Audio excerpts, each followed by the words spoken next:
So basically, I'm a mixed media artist out of Philadelphia. I've basically been, I've been working in traditional materials over the past, let's say, 10 years, doing more kind of hands-on drawing and painting work. But I started out as a photographer, actually. I studied photography at the School of Visual Arts, New York, and I kind of started out that way, and then moved on to 3D art, kind of optic stereo art. So one of the things that I make are lenticular prints, and that's just a fancy name for prints that kind of create an optical depth or the illusion of depth. You've seen them a thousand times, kids' toys and postcards. You'll walk past an image and it will appear to morph from one image into another. It's just basically kind of an optical effect, and so that's kind of what I started doing in graduate school. And I went to school in Massachusetts and Lesley University. And so a lot of my work was heavily politically based. And so you can see a lot of different images here, just kind of based on current events and political theory and global mechanics and history. Um, and so all of this work was kind of created through that lenticular process. So these different kind of objects move and flip. We call it a flip from one object to another, and it's all done with optics. So if you were to kind of touch one of these pieces, if you were to rub your hand, let's say across the front, and like I said, I'm sure that many of you are familiar with this process, you'd feel ridges, you'd feel kind of what feel like little kind of indentations, kind of ridges along the front of the image. Those are actually lenses. Each one of those ridges are actually called lenticules, and they create that kind of optical effect when kind of matched up with a number of other factors. It's So that's what I was glass. doing for. What's that? It's glass. It's like a glass, or like we said, No, lenses. no. It's a PET G. It's kind of like an acrylic kind of a polyester kind of extrusion. So it's like a plastic. Mm, Oh, And it's what it's got is it's got an optically clear adhesive carrier underneath we call just the raw material lens, just as a general term. And you just kind of you have a manipulated file that's been kind of chopped up and reconstituted in software. And if you've aligned all of this right, and if you've manipulated the files correctly and used the registration marks correctly, you'll get a fully functional kind of lenticular print, assuming that the person that's viewing has normally functioning binocular vision, meaning that they have depth perception. nice, nice, nice. I was going to add, I mean, this actually goes in with some of the automation. We're going to talk about technology and automation today. So I Mhm. actually believe that software is a big part of that. And I wonder what software you end up getting roped into. Did you get roped into the Adobe suite, or did you end up with something else? So I've always been roped in ever Yeah. since like when I first so I'm 43. So when I first started at School of Visual Arts, digital was kind of in its infancy. So we were doing a lot of traditional photography in dark rooms and traditional photo labs, but we were also starting to use the early versions of Photoshop. So like this was back when people had SideQuest discs and these big clunky kind of half technology things, like the 8 tracks of like whatever data. And so we would just kind of start manipulating with that. I do manipulate my files today with Photoshop. I've got just a basic, super basic setup. It's like that photographer's package that's kind of cheap. And I do what I have to do. But there is a secondary program, and any lenticular printmaker needs. Supposedly, you can do it with Photoshop, but I don't really know how. But most lenticular printmakers use a separate piece of software that creates interlaced files. So Oh, basically, when you see these graphics that kind of morph and switch and all these things that go on, it's basically taking a number of frames, still frames, kind of manipulated in different ways. Meaning I don't want to get too technical because it gets a little crazy, but it's, kind of shifting one way to the left, to the right for parallax, for depth, let's say, and then kind of creating different, so like say if I was going to flip from one image to another, this is very basic concept.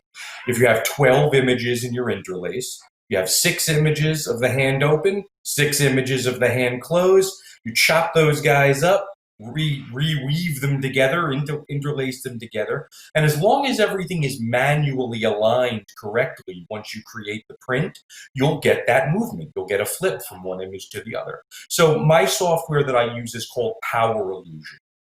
And it's a software that you wouldn't have unless you were a lenticular printmaker, but that's the name of it.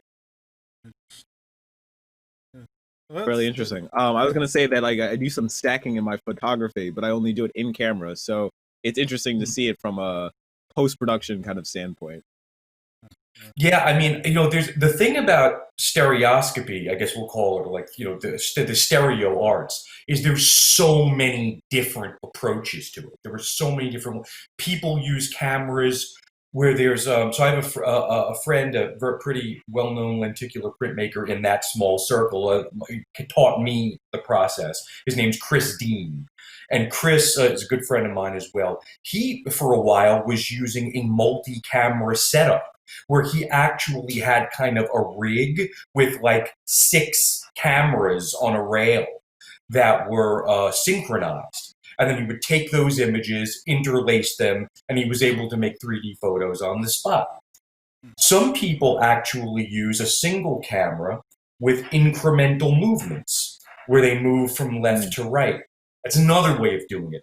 All of these things are obviously limited, in terms of what your subject is. So multi-lenses, the old classic setup is just 2 stereo lenses side by side, right? So multi-lenses are good for capturing action that's actually happening. But the rail was more like, I guess for like still lifes. I don't use optics at all. I don't use a camera at all. I take elements that are completely in a virtual environment, whether it's something I've drawn and imported in some way or something I've created digitally, and I just move those elements in increments across like a 0 plane. So it's sorry for my sign language, but it's easy sometimes to show that way. But yeah, so I mean, there's so many kind of ways you can approach that. Awesome. That's what's going to make you unique and your art last longer. Yeah. Oh, thanks. Yeah. Well, I mean, it's amazing because lenticular, like 3D and stereoscopy, has a pretty extensive history. I mean, when you talk about the history of art and optics, there are ways to do this where, painters would paint what were called barrier screens, and they would paint little lines on the images, the paintings that they were making. And all that did was kind of like disrupt the viewer's binocular vision and kind of make us reactivate our biology.